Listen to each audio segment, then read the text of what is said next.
Maka saya bilang begini, kalau Anda tidak berikan jalan, maka saya akan eksekusi semua untuk tidak tinggal di sini. Dan Anda tidak boleh melakukan hal apapun di kelurahan. Sempat kita coba minta bukti kalau beliau itu melakukan kekerasan terhadap sang ibu. Sempat kita minta videokan sama anak beliau, memang ada kekerasan. Itu pakai senjata tajam. Keadilan yang dicari di sini bukan keadilan yang bersifat rumit gitu, tapi keadilan yang memang tumbuh dan hidup di masyarakat.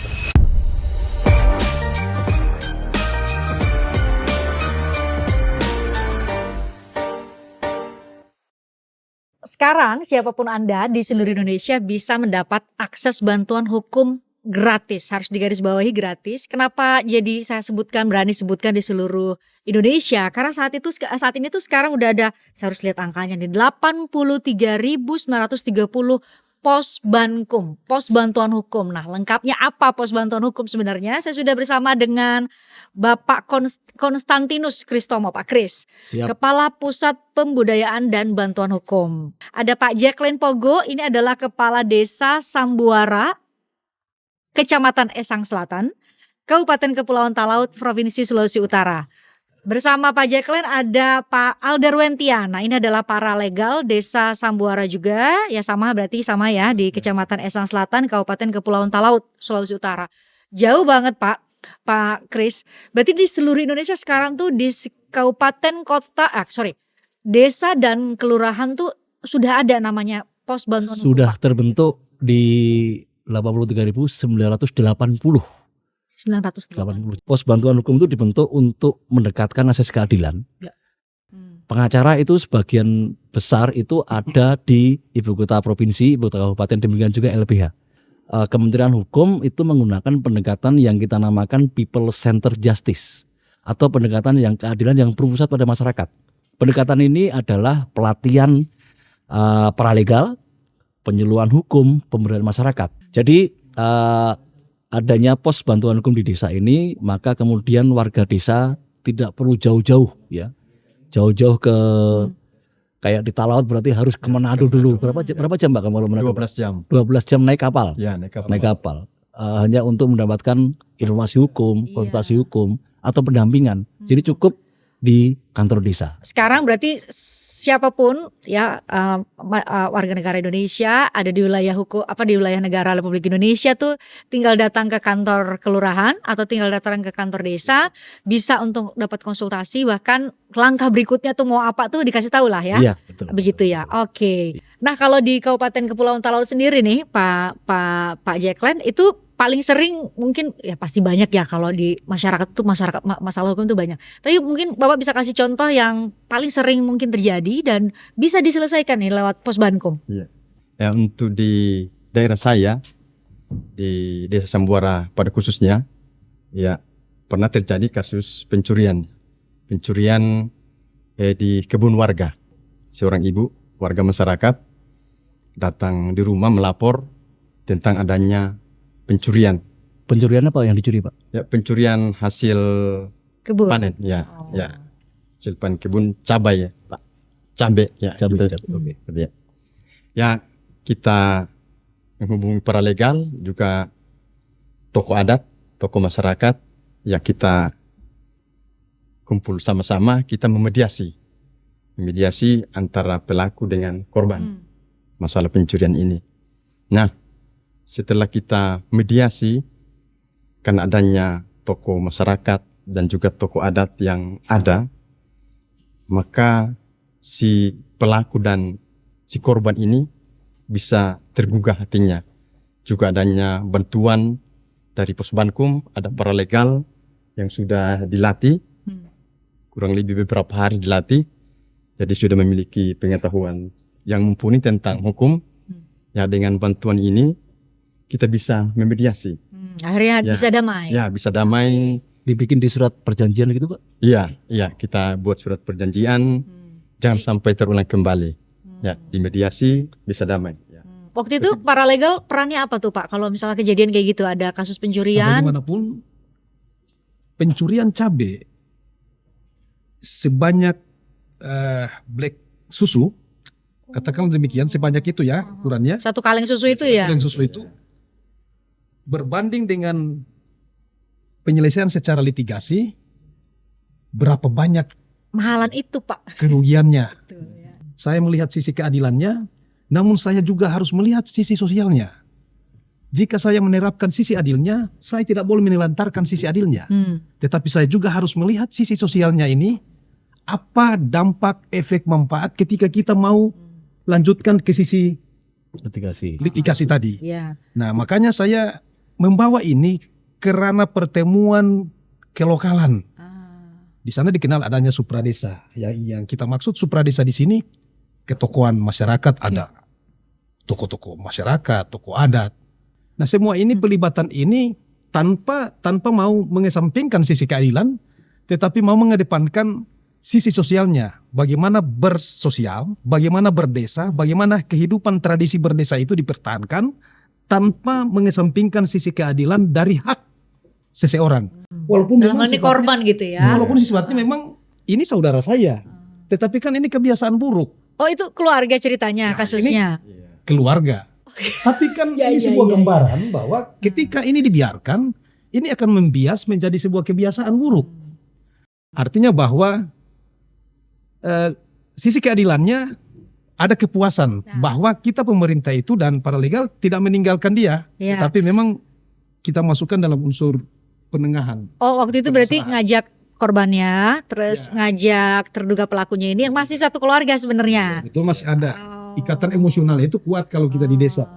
Saya ngajak seberapa besar sih nilai cabenya ini Bapak bilang gitu ke korbannya. ketimbang unsur keluarga kita ini. Terus? Jadi mengajak mereka dari sisi emosional. Nah, bagaimana jika kini harus kita selesaikan secara damai?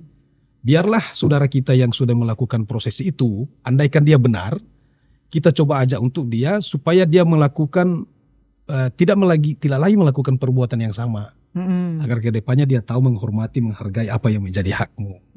Jadi upaya kita ini baik supaya kalian berdua itu tidak terjadi lagi gesekan.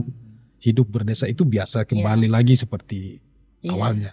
Saya sih jadi bisa paham sih, mungkin kalau Pak Alder tadi hitungannya kan coba kebayang kalau dibawa kantor polisi hanya gara-gara cabai ini, bukan kita mengecilkan tindakannya ya, tetapi karena coba biaya hitung kantor polisi bolak-balik ya Pak ya Kris ya, bikin laporan dan lain-lain. Coba kita lihat ada pertanyaan dari netizen juga ya, coba kita tampilin ya di layar. Barang Anda hilang dicuri, ternyata yang mencuri saudara sendiri, mirip nih yang di Talaut nih. Apa yang Anda lakukan? Nah, itu udah kasih nih pertanyaannya di media sosialnya Kemenkum, dan ternyata 59% memilih diproses hukum tapi keluarga pecah. Waduh, ada juga yang memilih. Kemudian 41% didamaikan tapi berpotensi terulang. Gitu Pak. Jadi masyarakat juga punya pandangan yang macam-macam ya Pak. Kalau di Pos Bankum sendiri berarti untuk bisa memberikan pengetahuan mengenai, kan kalau saya dengar tadi berarti kan nilai-nilai kearifan lokal, living law-nya itu Pak berarti benar-benar diberi ruang luar biasa untuk bisa menyelesaikan semua sengketa hukum yang terjadi ya Pak Kris. Jadi seperti yang disampaikan Bapak Menteri Hukum di beberapa kesempatan, keadilan yang dicari di sini bukan keadilan yang bersifat rumit gitu, tapi keadilan yang memang tumbuh dan hidup di masyarakat. Tadi yang disampaikan oleh Pak Kades dan Pak Paralegal yang memang itu sudah ada nilai-nilai keadilan di masyarakat itu dan rujukannya ke situ. Jadi tadi saya sampaikan bahwa memang fungsi juru damai kan memang melekat di Kades Lurah dan ini adalah bagaimana kita melembagakan aja dan kemudian memberikan peningkatan kompetensi misalnya untuk menjadi juru damai dan paralegal untuk mendampingi masyarakatnya. Jadi dua sisi itu yang kita perkuat, Jadi pada akhirnya memang tadi yang disampaikan Pak Adil tadi, coba kalau ini lanjut ini yang menang jadi arang, yang kalah jadi abu. Tapi itu kan akan mengoyak nilai persaudaraan dan ketika kita kembali ke nilai-nilai yang memang sudah ada di masyarakat, dan itulah memang Pos Bankum itu salah satunya didirikan supaya masyarakat itu bisa menyelesaikan permasalahan hukum di tingkat desa secara mandiri, adil dan bijak. gitu. Jadi itu fungsinya. Jadi salah satu fungsinya itu. Selain fungsi pemberdayaan masyarakat, fungsi pemberian informasi hukum, fungsi konsultasi hukum dan fungsi rujukan tadi, itu adalah bagaimana masyarakat itu bisa menyelesaikan sendiri permasalahan hukum mereka di tingkat desa secara mandiri, adil dan bijak dan damai yang jelas dan damai. Ya. Kan kita perlu pendekatan persuasif. Persuasif. Tidak perlu dihebohkan dengan cara-cara kamu mau dipanggil ke kantor desa, mau diapakan. Tapi kita datangi secara baik-baik, santun, tapi bukan langsung dengan maksud. Tidak boleh begitu. Itu metodologinya kita, pendekatannya kita harus tahu menempatkan itu. Bagaimana mengkomunikasikan itu. Jangan begitu kita punya maksud saat itu langsung disampaikan. Kamu besok diundang ya? Jangan. Itu bakalan jauh ini hasilnya. Mikirnya ngapain saya dipanggil Apa ini kantor saya? desa nih gitu Jadi, ya. didekati, bikin apa kamu? Oh sudah. Mending kita duduk-duduk begini. Kalau ada kopi kita sambil merokok atau apa ya. Jadi jangan lupa besok ya. Kita ada pertemuan sedikit. Kita dari paralegal mau mengundang. Jangan dibilang bahwa di sana kamu ada masalah. Enggak. Kalau tidak. Canggih nih para legalnya ya. Karena memahami Memang, kultur ya, budaya kulturnya itu yang lokal, harus, ya. kearifannya itu yang harus kita pahami. Ini ada pertanyaan dari netizen. Kita sensor ya, nanti dicari sama Pak Alder lagi netizen yang nanya nih. Oke, jujur aja nih Pak, damai itu beneran nyelesain masalah atau cuma biar gak ribut aja? Kalau menurut Pak Alder atau Pak Kepala Desa gimana nih, Pak Jeklen? Menurutnya, kalau ada pertanyaan kayak gini. Yang penting sudah ada surat perjanjian, pasti tidak akan mengulangi lagi. Punya bahasa awamnya Pak, hitam di atas putih lah itu ya.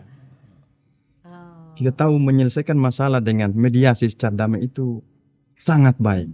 Untuk kasus yang di Kabupaten Kepulauan Talaut terulang lagi nggak setelah kejadian? Belum, hingga saat ini belum ada. Syukurlah, berarti Pak terbukti efektif untuk saat ini gitu ya. Kalau ada lagi pertanyaan dari netizen, katanya gini. Kalau baca postingan-postingan dari Posbankum, sepertinya tidak semua masalah diselesaikan dengan adil.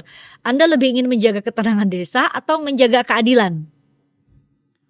Kalau Pak Ke siapa? Iya. Ke saya? Ke Atau Pak Kris. Ini gimana nih konsepnya nih Pak kalau di Posbankum sendiri?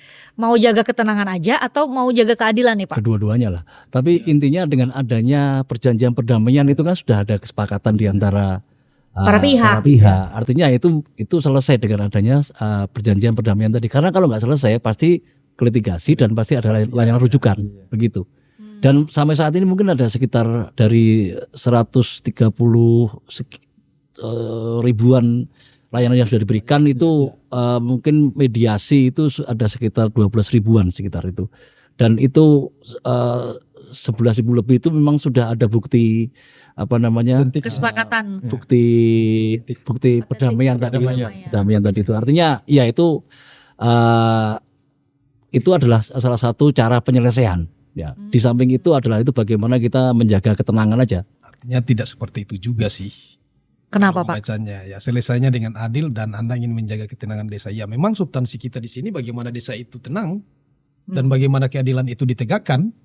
Itu kan tergantung ending dari proses. Jadi nggak harus milih sebenarnya. Ribet karena memang tidak diproses secara adil. Kalaupun dia diproses secara adil, kenapa ribet? Adilnya itu kan ada perjanjiannya. Ada legalisasinya yang harus kita sepakati. Nah, itu adil. Maka damai. Kan desa tidak ribet. Ya. Semua selesai. Ya, Kan ketika titik para sederhananya ada di situ. ngeri nih Gitu. para legalnya. Ini latihannya ini nih pelatihannya benar-benar masuk semua nih Pak materinya nih Pak Kris ya kayaknya ya. Jadi mengerti betul. Makan ini dari pelatihannya. Jadi di seluruh Indonesia akhirnya para legal punya pengetahuan yang sama dong. Iya, Pak Kris, ya. tapi sekali lagi karena ini kan masih berproses kita ya. Iya. Jadi pelatihan itu masih terus dijalankan ya untuk untuk mencapai se-Indonesia itu masih berproses.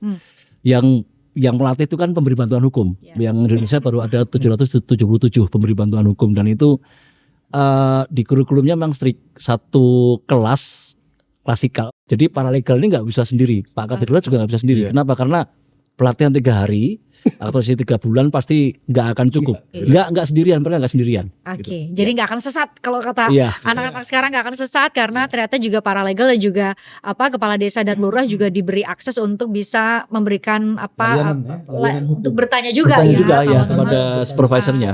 situasi yang sekarang nggak bisa dimitigasi gitu ya. Iya. Oke, ini dari Kabupaten Kepulauan Talaut jauh-jauh datang. Nah, sekarang kita ke NTT, Nusa Tenggara Timur dan juga Kalimantan Timur. Nah, saya perkenalkan dulu nih. Ada Kepala Desa Songka, Kabupaten Pasir, Provinsi Kalimantan Timur, ada Ibu Erni Damayanti. Ibu Wiljun Daita Bunga, Lurah Kelurahan Fatuveto, Alak, Kota Kupang, Nusa Tenggara Timur. Ada nggak yang dihadapi kasus-kasus yang misalnya menyangkut perempuan gitu? Itu kan nggak mudah untuk menyelesaikan itu kalau berkaitan sama perempuan. Betul. Di tempat saya pasti ada. Salah satunya kasus KDRT yang kemarin baru aja kita selesaikan dengan paralegal. Jadi di situ kita coba panggil ibunya, kita coba mediasikan dulu ibunya. Karena kita tidak berani ketemu suaminya karena tadi ada kekerasan. Nah, di situ kita gali permasalahannya apa. Sempat kita coba minta bukti kalau beliau itu melakukan kekerasan terhadap sang ibu. Sempat kita minta videokan sama anak beliau, memang ada kekerasan. Itu pakai senjata tajam. Nah, itu luar biasa. Dan kita coba diskusi lagi bersama Bapak Babinsa dan Babin Kamtibnas bagaimana cara menyelesaikan ini. Nah, sempat kita diskusi dan kita coba laporkan ke polsek terdekat bagaimana penyelesaiannya ini. Setelah itu ternyata sang istri dan suami ini damai lagi, berbaikan lagi.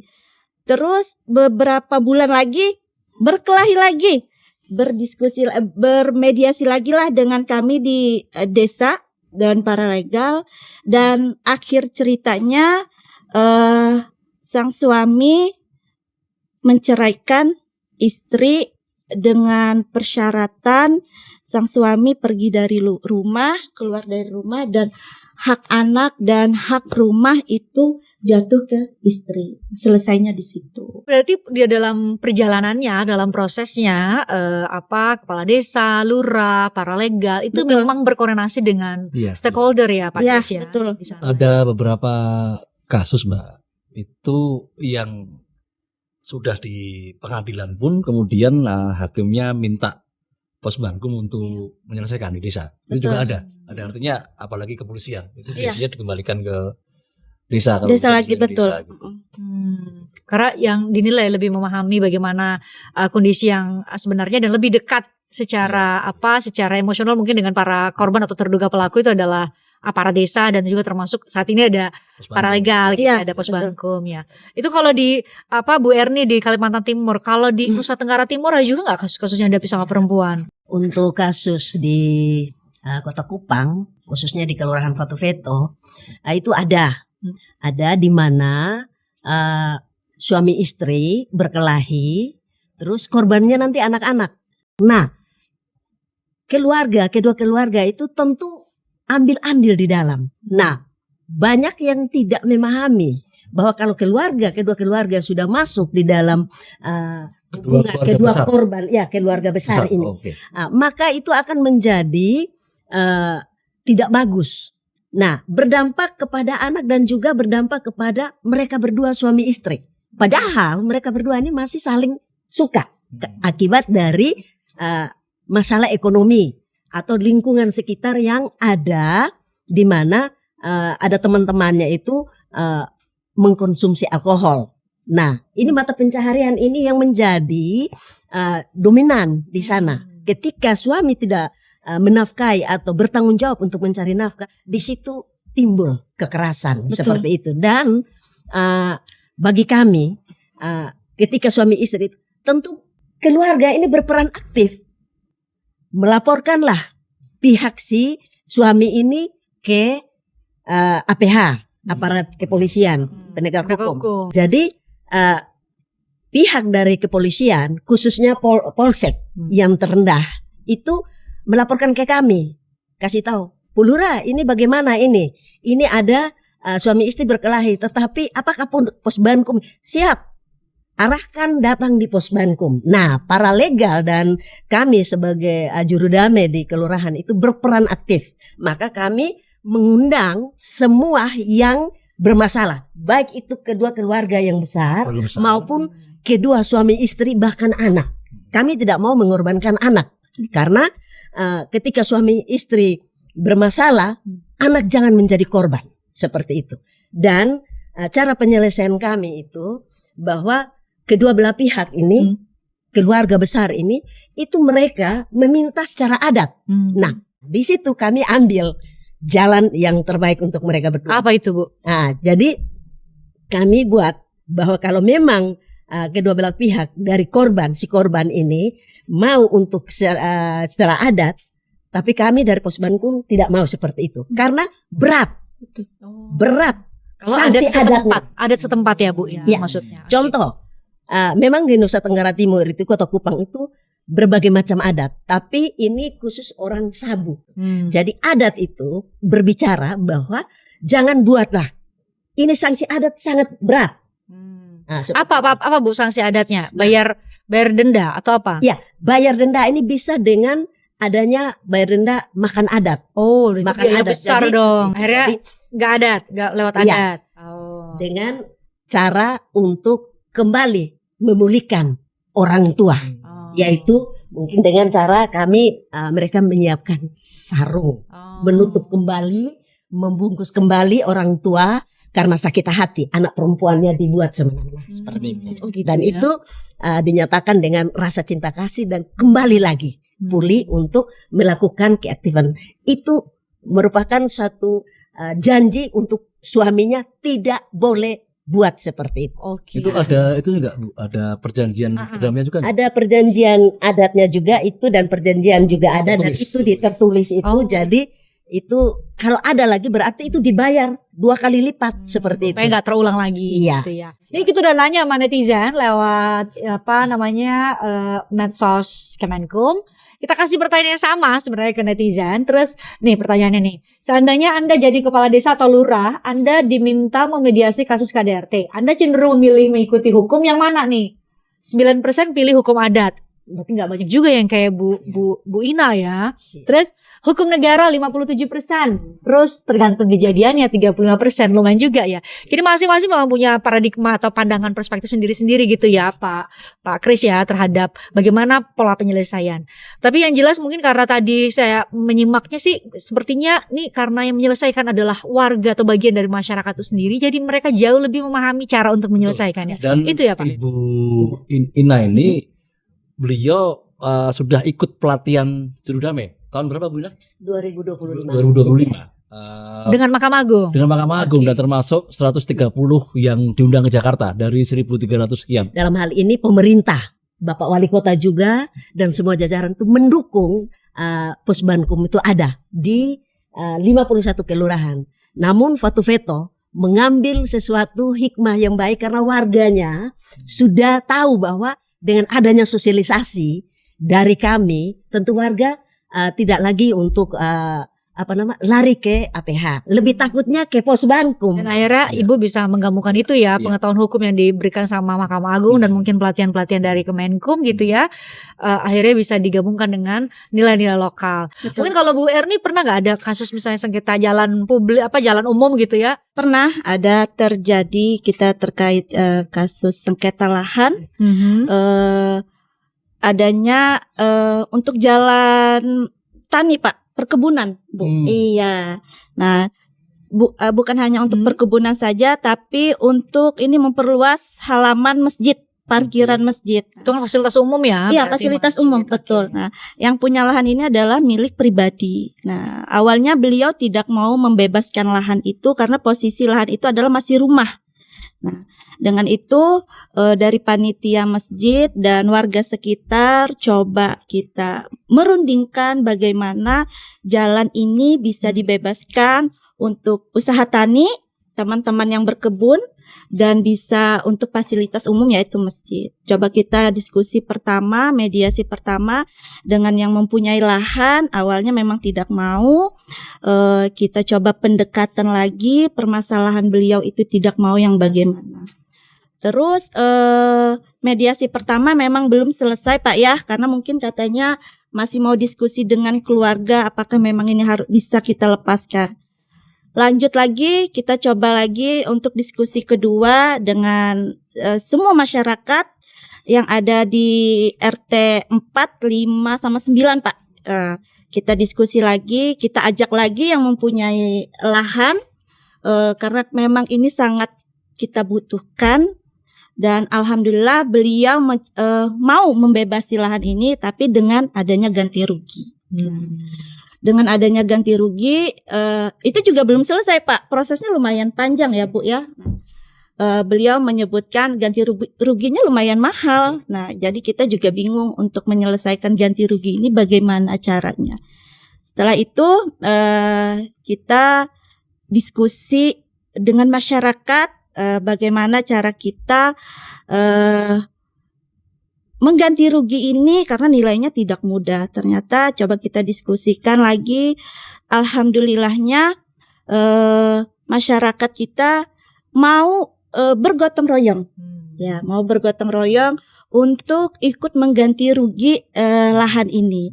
Jadi lumayan kemarin itu dari beberapa RT itu kita minta satu orang berapa. Sudah terkumpul. Jadi terkumpul dan alhamdulillah untuk akses jalan ke kebun masyarakat ini bisa, dan untuk akses parkiran masjid ini juga bisa. Jadi ya alhamdulillah dengan adanya juga teman-teman dari Posbankum paralegal ini bisa menyelesaikan hal-hal. Itu juga Sudah ada perjanjian dibuat? Mungkin kwitansi, lebih ke kwitansinya ya, Bukti bayar. jual belinya, iya, ganti ruginya gitu. Betul. Iya. Gitu. berapa bulan selesai? Wah lumayan Pak, itu mungkin bertahun-tahun. Alot juga kalau soal Iya, tanah ya. Betul. Tapi alhamdulillahnya yang mempunyai tanah mempersilahkan untuk membangun. Ya, karena kan memang untuk fasilitas umum gitu. Iya. Jadi tidak sampai harus ke yang lebih tinggi lagi. Iya Di sih. desa pun bisa dengan Diselesaikan. musyawarah itu. Betul. Oke, kita lihat ada pertanyaan dari netizen nih. Kalau misalnya nih kita tampilin di layar. Oke, dari semua kasus yang sudah dimediasi sama Ibu Ina dan Bu Erni, pernah nggak ada keputusan yang sampai sekarang masih terus Ibu pikirin dan pertanyakan, ini bener nggak ya solusinya gitu? Ada nggak? Sempet bingung nih apa ya solusinya? Pernah nggak? Sepertinya pernah. Kita juga bingung ya. Ini seperti galau antara membela masyarakat untuk umum atau individu, karena mereka mempunyai hak sama-sama. Gitu. Iya sih, kalau soal tanah tadi kan yang Bapak itu juga punya hak dong, karena itu milik pribadinya. Iya betul. Tapi kan masyarakat juga butuh fasilitas. Iya. Oke, terus ada lagi nih kita ambil ya, ada dari kolom komentar coba kita lihat. Kalau bicara dari perspektif keadilan substantif, wah ini jago hukum nih kayak nanya nih. Pernah nggak ada momen di mana keputusan diambil itu secara prosedur udah oke, tapi secara keadilan sebenarnya masih ganjel? Mungkin ada pernah ngalamin, kalau Bu Ina pernah nggak?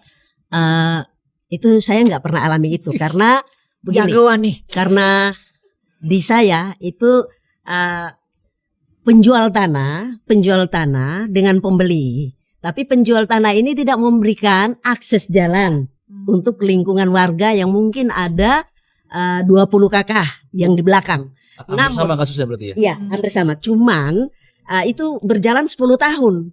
Nah 10 tahun masih ada suaminya seperti itu dan anak-anaknya. Nah, apa yang kami ambil dari laporan yang diberikan oleh warga sekitar, karena tidak ada akses jalannya. Maka dari situ kami bukan menyelesaikan saja di Posbankum, tetapi kami menyelesaikannya langsung di lapangan. Jadi kami panggil semua pembeli, penjual, semua para saksi sebelah menyebelah, bersebelahan tanah, maka kami minta bahwa tanah ini dijual, tentu ada akses jalan yang harus dikasih, seperti itu. Ketika akses jalan itu dikasih atau dijual, berarti dia bukan jual tanahnya seluruhnya, terus tidak ada akses jalan. Ini yang kami memberikan pemahaman kepada penjual.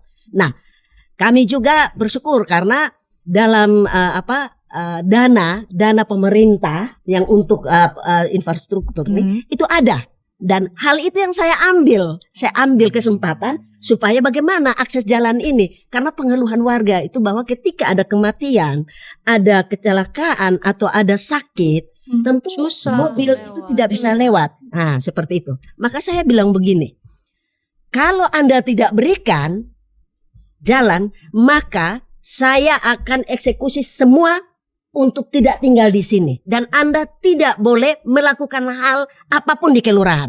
Itu saya bilang. Dan ternyata orang tua ini, suami istri ini langsung bilang, Mama, kami mau. Kami mau. Itu sesuatu yang luar biasa. Jadi Tegas paralegal. pemimpinnya, ya. Paralegal, Ibu Lurah tegas Siap. banget Ibu Lurah. paralegal juga langsung melakukan membuat apa yang mereka bisa. Jadi saya hanya ambil dari sisi sosialnya saja. Oke. Tetapi dari sisi Secara hukum legalnya. itu Para legal silakan maju. untuk mau memberikan arahan untuk mereka pasal mana yang mengena kepada mereka. Seperti itu. Jadi saya ya mengambil itu sebagai sesuatu yang baik untuk mereka. Jadi tidak lama kemudian dana saya kan memang ada, dana Iya. pemerintah, dana kelurahan itu untuk infra. Nah, di situ ketika sudah ya, saya bilang warga eksekusi. Dan di situ sudah dilakukan dan warga juga di situ meminta terima kasih. Iya, Jadi ada sebelah menyebelah tanah yang mereka punya, yang pembeli juga mereka rela memberikan 1 meter, dari sebelah juga 1 meter seperti itu. Adil, Jadi ya. tidak ada biaya atau apapun yang dikeluarkan seperti itu. Wow, ini luar biasa ya. Berarti kalau misalnya nilai-nilai lokal, leadership lokal gitu ya Pak ya, akhirnya kemudian bertemu, akhirnya ya tujuan hukum itu sendiri sebenarnya bisa terwujud, itu keadilan ya, semuanya bisa terselesaikan. Itu yang jadi tujuan utama kenapa Posbankom itu Betul, ada. betul. Ini kisah-kisah nyata gitu ya. Iya betul, dan memang permasalahan juga memang permasalahan khas di desa kelurahan Betul. kan memang itu. Posbankom itu karakteristiknya ini jauh sebelum menjadi perkara. Oke. Itu sudah selesai di Posbankom. Ketika RJ itu berarti kan dia harus sudah Sudah masuk memenuhi proses unsur. hukum dong Sudah ya. memenuhi unsur. Nah, ini jauh sebelum dia menjadi perkara, Oke. itu sudah selesai di Posbankom. Nah, Oke. dalam konteks penyelesaian ini kan dimediasi ya, tapi untuk preventifnya sebelum dimediasi itu mungkin layanan informasi hukum, konsultasi hukum itu juga mungkin Oke. perlu disosialisasi. Jadi semacam literasi hukum gitu ya Iya, Pak itu ya. juga perlu digalakkan Oke. di Posbankom yang ada. Oke, Gitu. jadi juga menjalankan fungsi pencegahan sebenarnya Betul, ya. betul. Oke. Luar biasa, udah 83.980 Posbankom di seluruh Indonesia. Semoga bisa berkontribusi untuk bisa mewujudkan keadilan, tidak harus melalui jalur hukum ternyata, tapi juga bisa melalui mekanisme yang disediakan di Posbankom. Makasih ya Bu Erni, makasih ya Bu Sama-sama, Ina Ibu. sudah datang ke Jakarta jauh-jauh dari NTT dan juga Kalimantan. Sukses selalu buat ibu-ibu. Semoga semua masalah di sana bisa diselesaikan. Amin. Makasih Pak Kris juga makasih ya. Terima kasih, Mbak Misi. Terima kasih. Anda juga kalau lagi ada masalah hukum atau bingung ini sebenarnya aturannya kayak gimana ya, coba ke kantor kelurahan atau kantor desa, di situ ada Posbankom dan bisa tanya dan dapat jawabannya di sana. Terima kasih udah nonton, sampai ketemu di lain kesempatan.